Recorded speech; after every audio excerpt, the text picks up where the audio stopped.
Pastry Bear. Pastry Bear. Pastry Bear.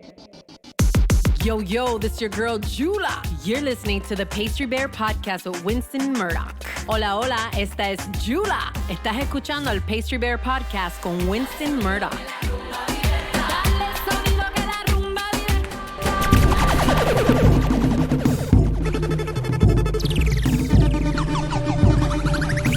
Whoa, we're cooking up a storm today. Watching a murder.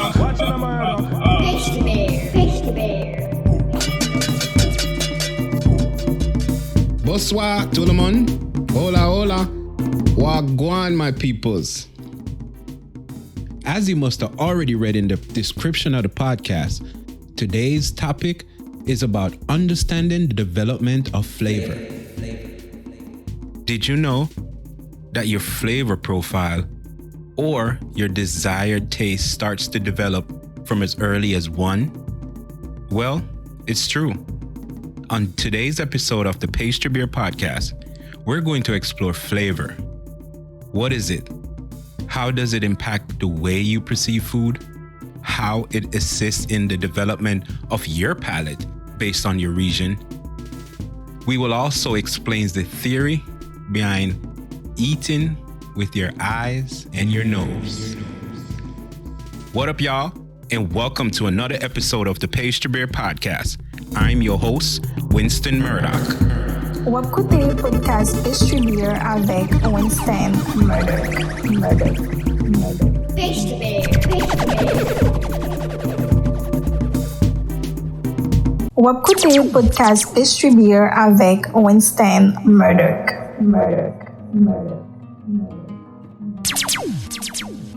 I see countless amount of cooks and chefs that brag about their food, which utilize a large amount of concentrates and seasoning base and powdered seasoning in their dishes.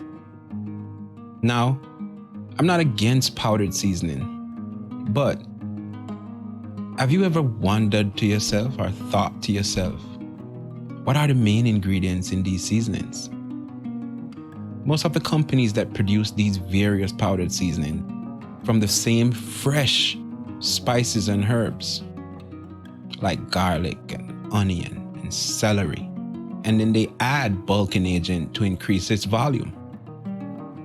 Their herbs and spices are then mixed with the main ingredient, which is salt and sugar, and sometimes MSG. But have you ever thought about how flavor is created and what are the important attributes that play a part in the development of flavor? There are a few categories that determine the flavor of a product: aroma or smell, taste, and flavor in direct relation to flavoring. I ask myself, what is flavor?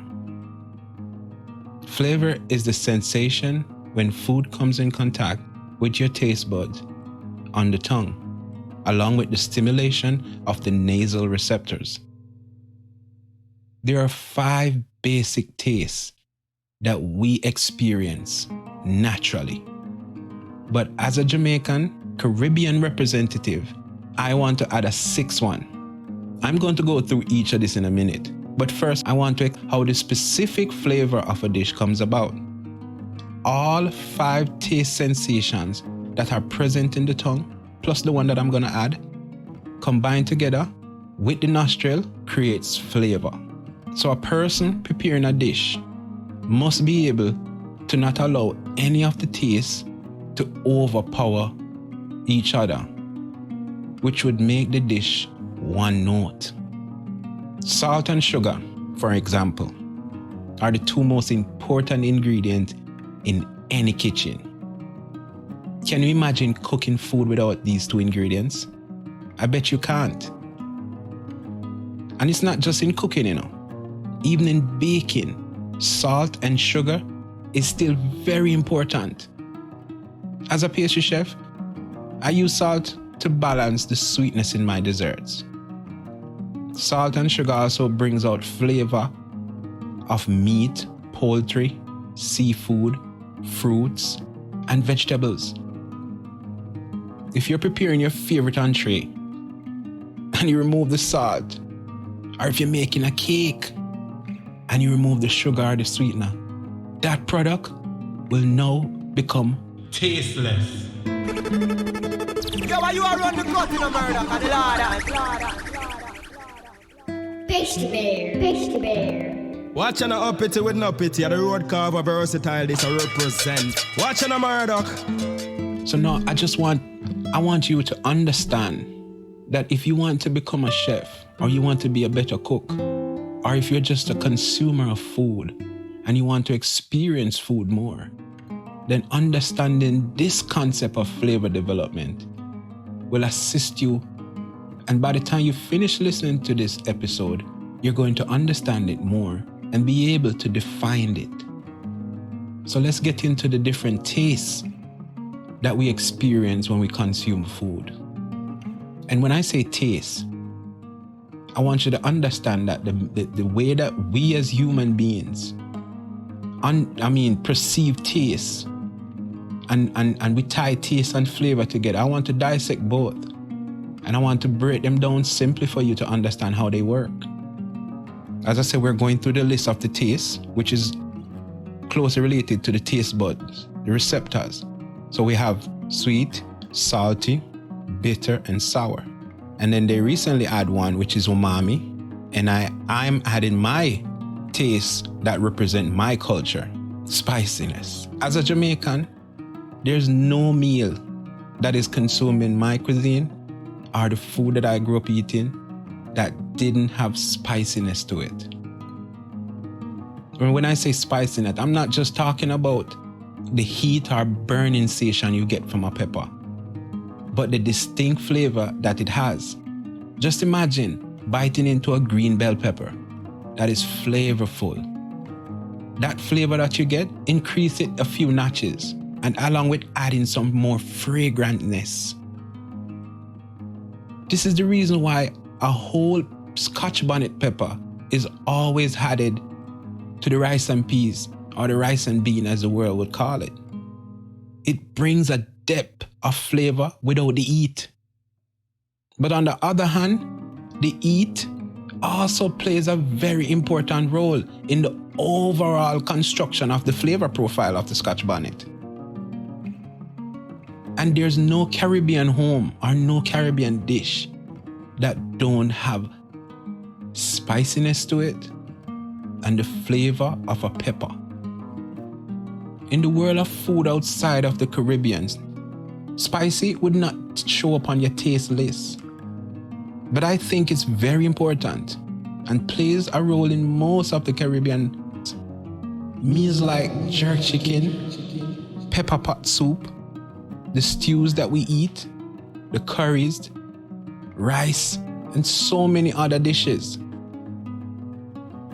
Every Caribbean home, in their pantry, in their fridge, in the little basket that they keep on top of the fridge, has a Scotch bonnet pepper or a habanero pepper in there. If I could place an exact section of the tongue or the mouth that relays the spicy taste, then it would be close to the bitter buds in the back. Some will say that technically, spiciness is not a taste. It's just a pain signal sent to the nerves that transmits touch and temperature sensation. But I believe that it is a taste. Whoa, we're cooking up a storm today.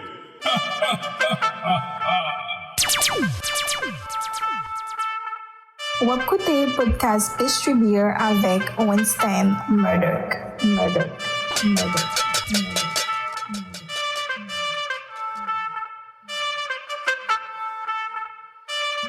The next taste we're going to get into is sweet.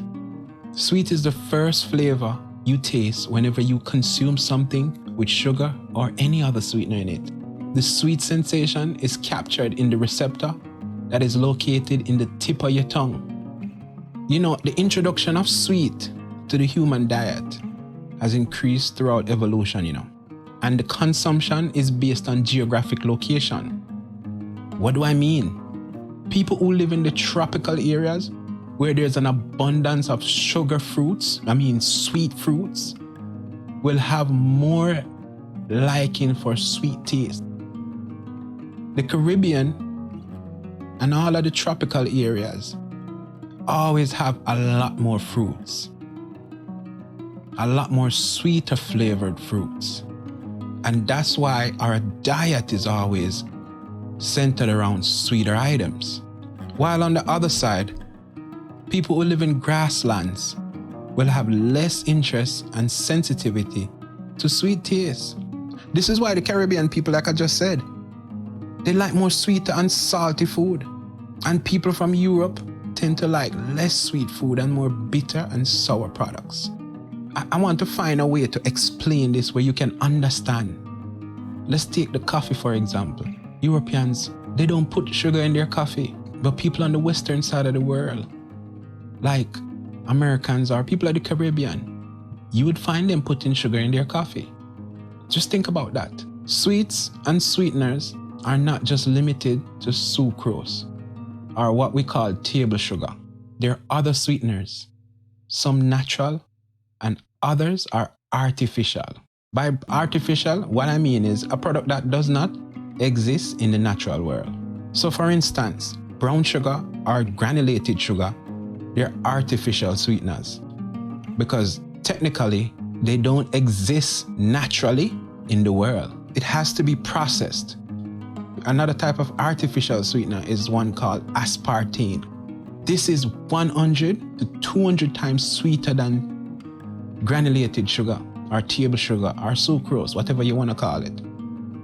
I'm going to go more in depth in this in an upcoming episode on sugar and sweeteners. Pastry Bear. Pastry Bear. What up, y'all, and welcome to another episode of the Pastry Bear Podcast. Watch an uppity with no pity. The road carver versatile this I represent. Watch an Murdoch.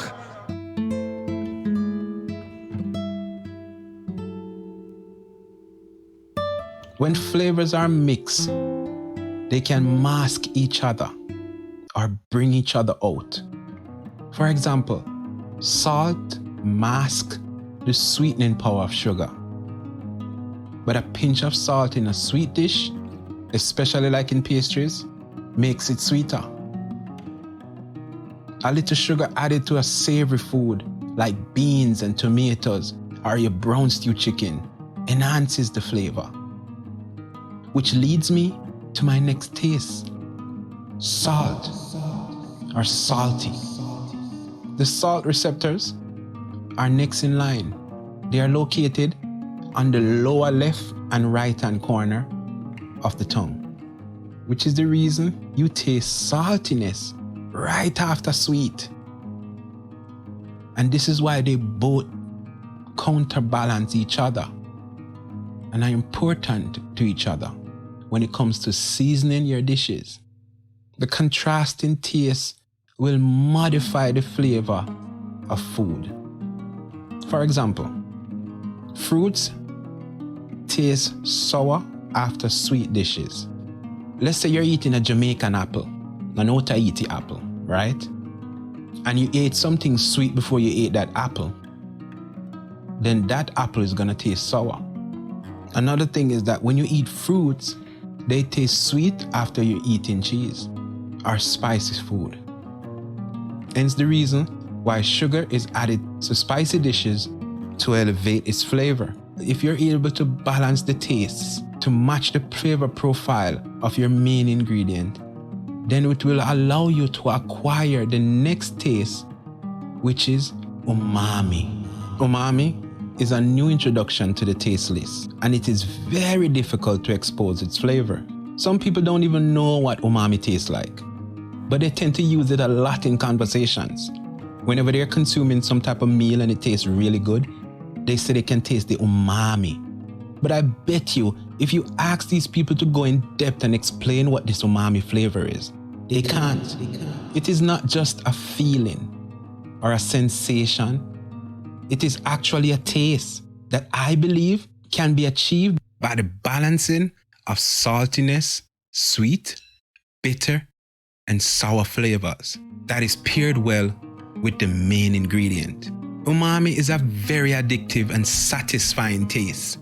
The taste to me can be considered close to that of an important ingredient that is used in Oriental cultures, in cup soups and sauces, and used in other applications. This ingredient also helps in the initiation of the metabolic systems, which aids in digestion. That ingredient and that flavor that I can describe umami to is the flavor of monosodium glutamate, or MSG. Pastry bear. Whoa, we're cooking up a storm today. Watch an uppity with no pity. The road carver versatile this I represent. Watch an Murdoch. The next taste, acidity or sour. Acidity of a dish is determined by the sour receptor, which are located above the salty on both sides of the tongue. They are awakened by the introduction of acid to the mouth, such as citric acid, or what they call vitamin C. This flavor is what gives, let's say, the orange juice or the orange Fanta. That's what gives it that tanginess. You know, when I used to go to school, they had this candy that they sold in a big straw, and it was just like pure sugar, but it was colored. And you have red and yellow and blue. And that sugary candy that was in that straw that you would just pour out in your hand and eat it had a very sour or tangy taste to it. And that taste is closely affiliated to citric acid or vitamin C. And that sour taste stimulates the salivary gland, which also assists in the excretion of aroma, which aids in flavor detection. Acidity is closely related to bitterness, and the bitter receptors is located in the back of the tongue. Hence, the reason why you would always taste that flavor last, and it's always lasting. The produce or ingredients in the supermarket nowadays are being produced at such a wide scale that they are losing the fundamental profile. They're losing their flavor. This is due to the manipulation of the food by way of genetics. Genetically modified food are typically flavorless, odorless, and have fewer nutrients and nutritional value, which is what led to the introduction of flavorings. Pastry bear. What up, y'all, and welcome to another episode of the Pastry Bear Podcast. Watch an uppity with no pity. The road carver versatile this I represent. Watch an Murdoch.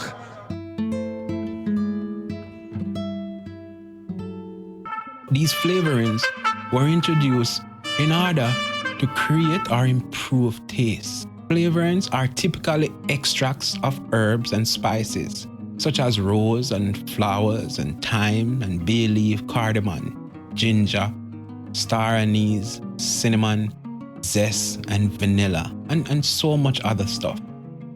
But because of these genetically modified foods, they also created the seasonings, the powdered seasonings and the bases, whether it's a fruit base or it's a chicken base or a fish base, in order to improve the taste of the genetically modified food.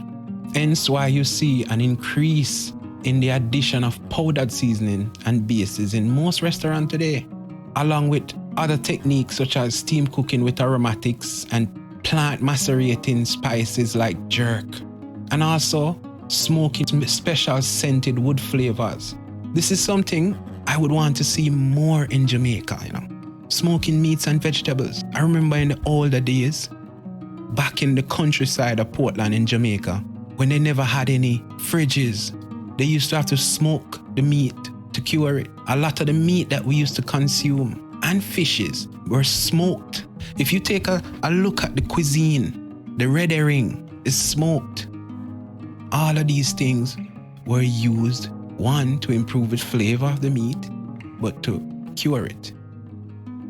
So I would love to see more chefs utilizing smoke to incorporate flavor, different flavor, like pimento. You know, pimento is such a flavorful spice, but it's not widely used in the Caribbean. The process of smoking meats and vegetables, like I said, adds a tremendous amount of flavor, which creates a full experience via the taste and the smell. Wakute Podcast Distributor. Yo, why you are run the cut in a murder, Canada?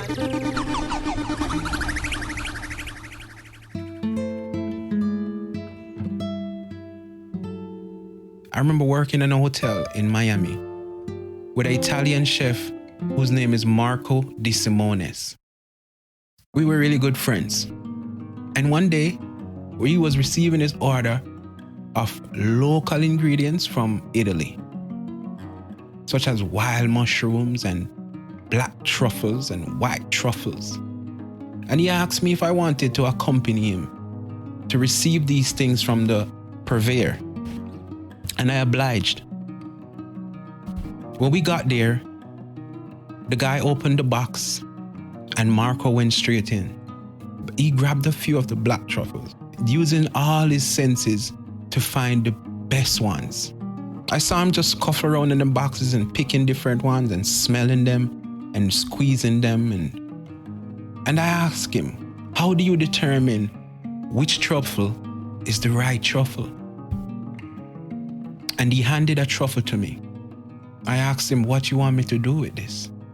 He said, feel it. Feel how firm it is? I said, yes. He said, I want you to inspect it and make sure there's no blemishes and bruise. I did, and I didn't see anything on it. Then he told me, put it to your nose and smell it. Now, before this day, I've had truffle in many dishes. I've had truffle in pasta. I've had dishes created with truffle oil. But I wasn't experienced in truffles because this is not a part of my culinary experience growing up. I was introduced to truffle when I started to work in the hotel, cooking for international guests. And more of when I moved to America, I started to have fresh truffle. So when Marco told me to smell the truffle, I did not know what I was smelling for.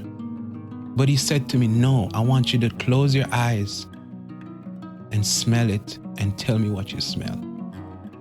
When I closed my eyes and I took a whiff of that truffle, it had a earthiness to it.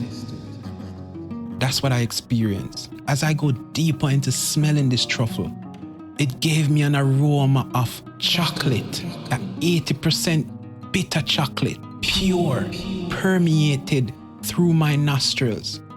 And I could taste it on my tongue. This was an eye-opening moment for me. When I looked up and opened my eyes, Marco was smiling.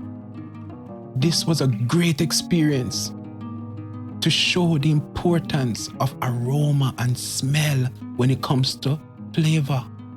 Chef Marco knew exactly what flavor profile he was looking for because this is a product that he had been engaged with from as young as he could remember. For him, the truffle was a part of his life. For me, it was a little more difficult to understand before that day. And this was due to the region I'm from, which played a part in my palate and the flavor profile that is easier or easily accepted or acknowledged by me.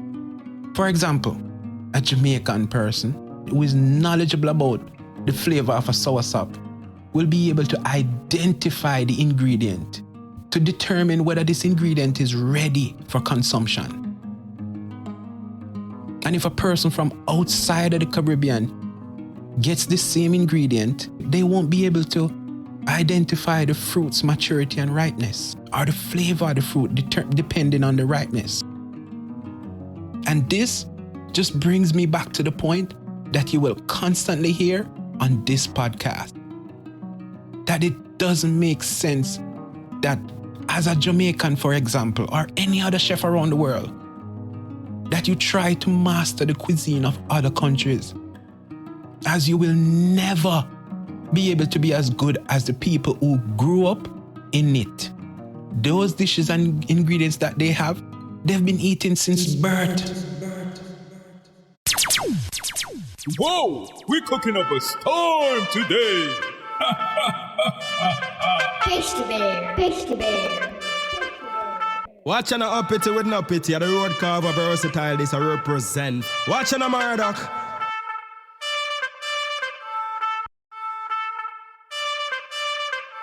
Pastry bear. Pastry bear. And speaking about birth, did you know that when you're a child, your flavor profile is typically associated to sweet and salty rather than bitter or sour?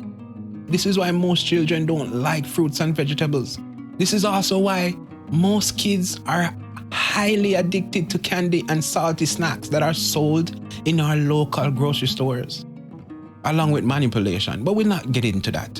Another factor that determines the flavor profile of an individual is whether they were breastfed or not. A child that is breastfed is exposed to the different flavors that the mom who's breastfeeding consumes.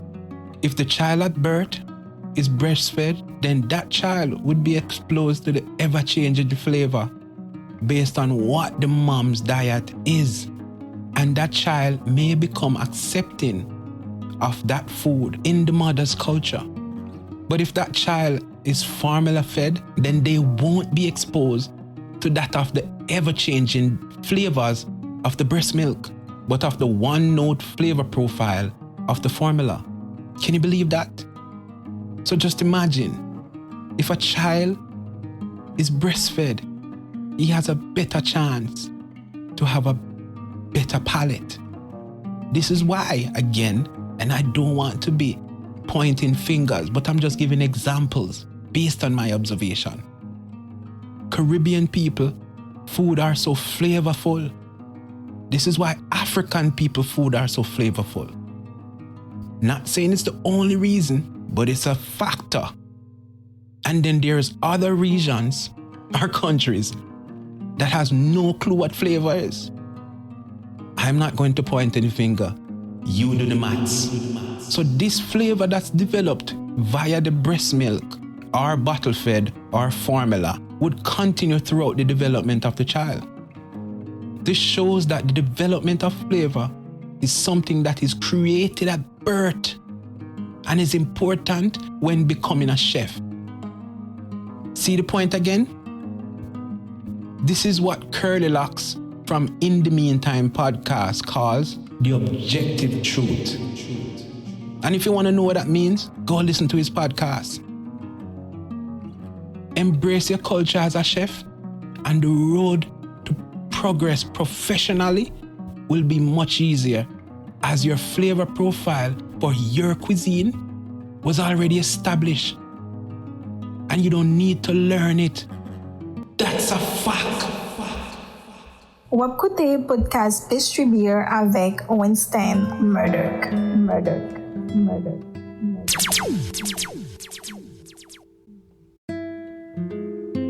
Watch an uppity with no pity. The road carver versatile this I represent.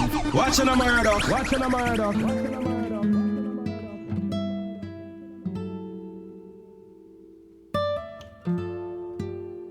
Chef Marco was able to show in that situation how smelling an ingredient or the aroma of the ingredient helped to detect the flavor of the better fragrant truffle, which would give the meal a better taste.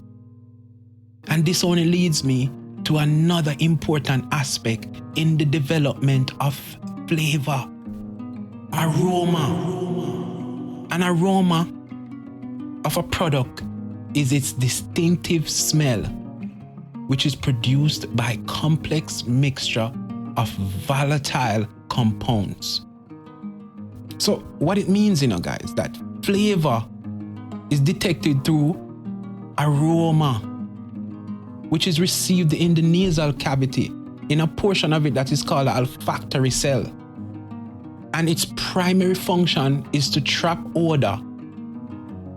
80% of flavor is experienced through smell. And that is more important than actually tasting food on your tongue. So let me explain it.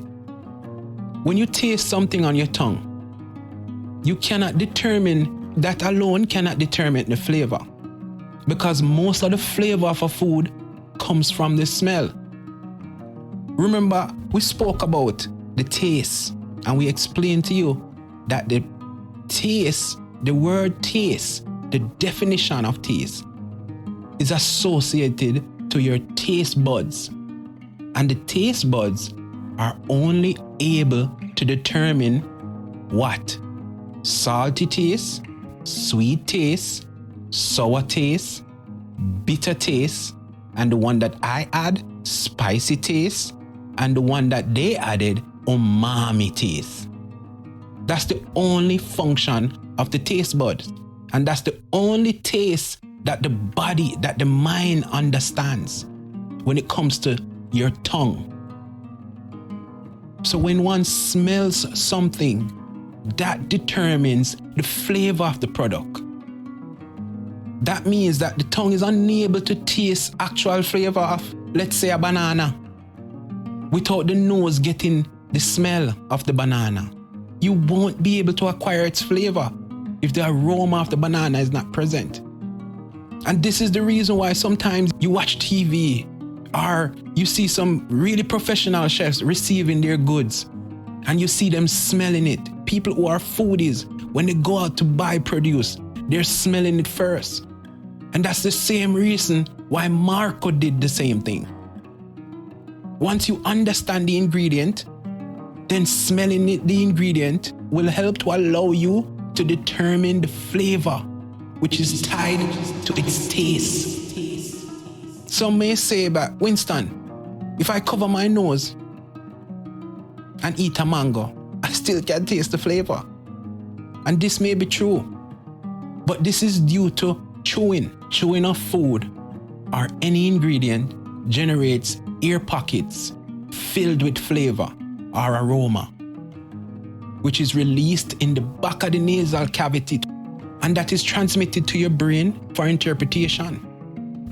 So when you're chewing something, you're actually creating ear pockets, and those ear pockets burst, and the aroma goes up through the back of your throat and goes up through your nose. Or when you put it in your mouth and you're chewing it, it comes through the front with your breath and goes through your nose. And that's how the flavor is generated. Most times, we don't get this, because we chew too fast.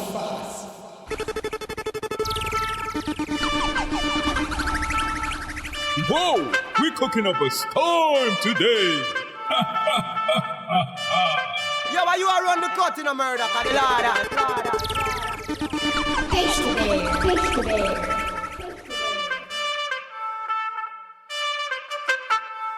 Chewing your food slowly is a more effective way of tasting the flavor of your meal, This is the reason I believe they created this notion of you chewing your food 32 times.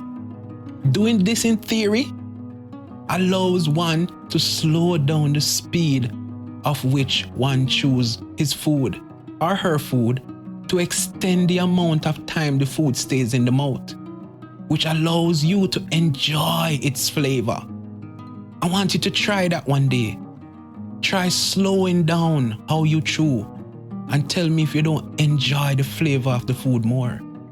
One way that this concept of chewing has proved effective is in the chewing gum industry. The flavor of gum, chewing gum that is present for hours after first consumption. This is why the chewing gum with the chewing process leaves your mouth feeling fresh for a long time. if you're still not convinced about the aroma aspect of the flavor profile, think about that time you had an indigestion. You know, you ate something and there's a backflow of air and juices from your stomach after the meal. And there's a smell and a flavor of what you just ate. Then there's a taste of it on your tongue. I know you can remember that, because that has probably happened to everybody. Still don't understand it? Have you ever been stuffy from having a cold? Or did you catch the coronavirus and you ate some food and the food was bland and flavorless? This is because your nasal cavity was infected or was blocked by the virus causing the cold. Because you were unable to smell the food became flavorless. Ou écoutez podcast Distribuer avec Winston Murdoch.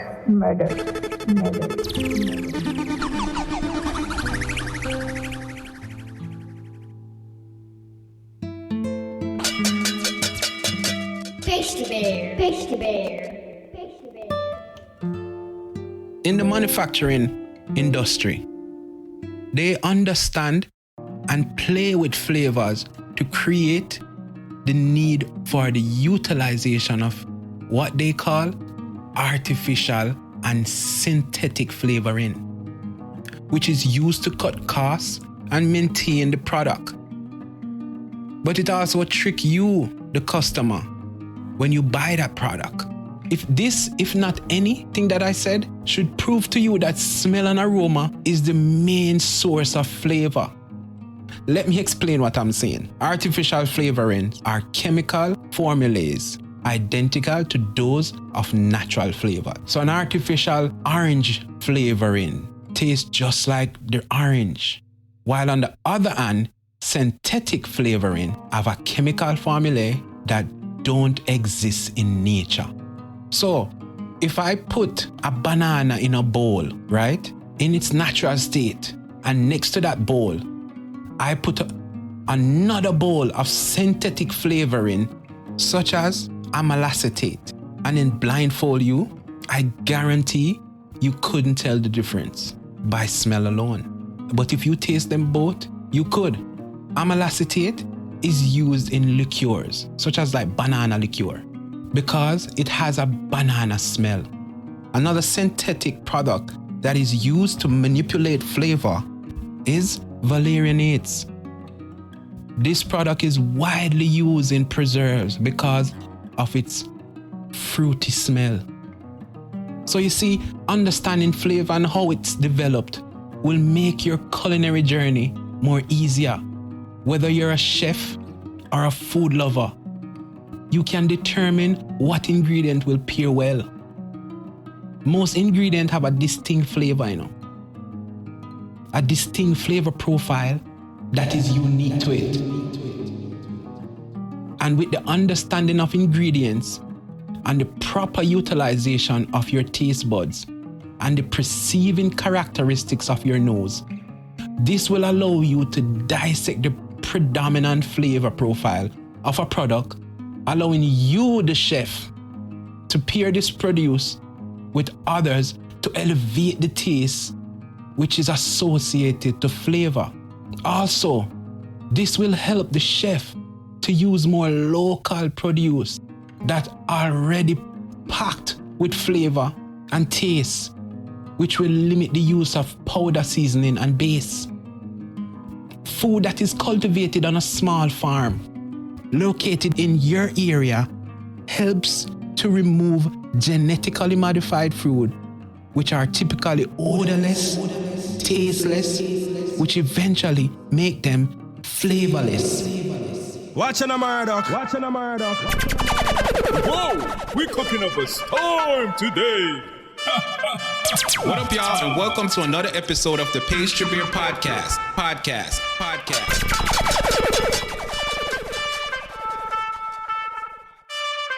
To the chef, understanding the development of flavor will help your food to stand out in a market that is heavily saturated. It will create a lasting memory, an emotional feeling. Your food will create a story that is centered around the region that you represent, which will create an interest. And for the foodie, the customer, or the lover of food, understanding the development of flavor will allow you to experience the multifaceted of your favorite dish from Jamaica. It will allow you to be able to know when you're being given food that is subpar, food that is created around artificial and synthetic flavor and being sold as organic. You will also be able to consume food with more respect when it comes to eating. Not just eating to satisfy the urge, which makes you full. Not just eating to satisfy the urge of hunger, which makes you eat fast, but slowing down the eating process to enjoy the robust flavor and taste of your meal. This was something I learned over the years. Cooking itself is an art form which utilizes all the senses.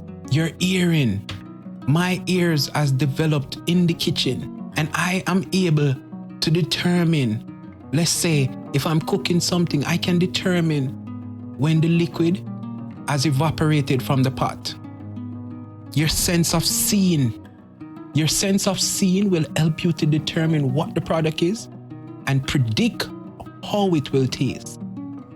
When you're cooking, you can use your sight to determine doneness of, let's say, our jerk chicken. Your sense of feeling assists you in picking the right produce, which is based on tenderness. In the kitchen, you can also use feeling or touch to determine the temperature of, let's say, a steak, whether it's rare, medium rare, or well done.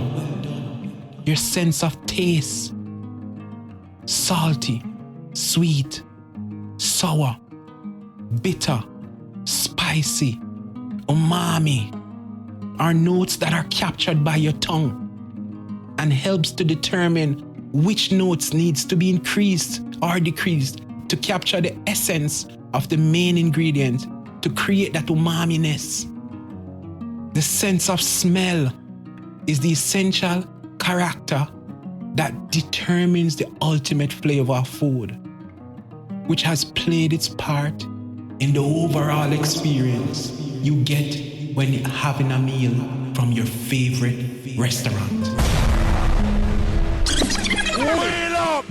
Ou écoutez podcast distribué avec Winston Murdoch. Watching a Murdoch.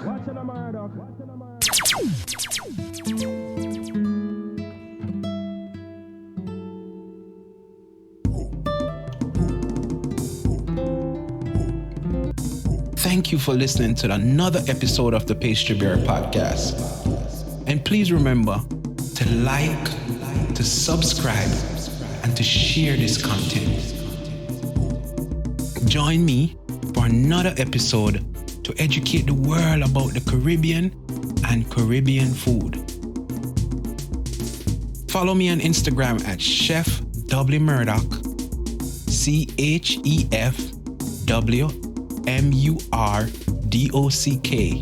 or Pastry Bear TV.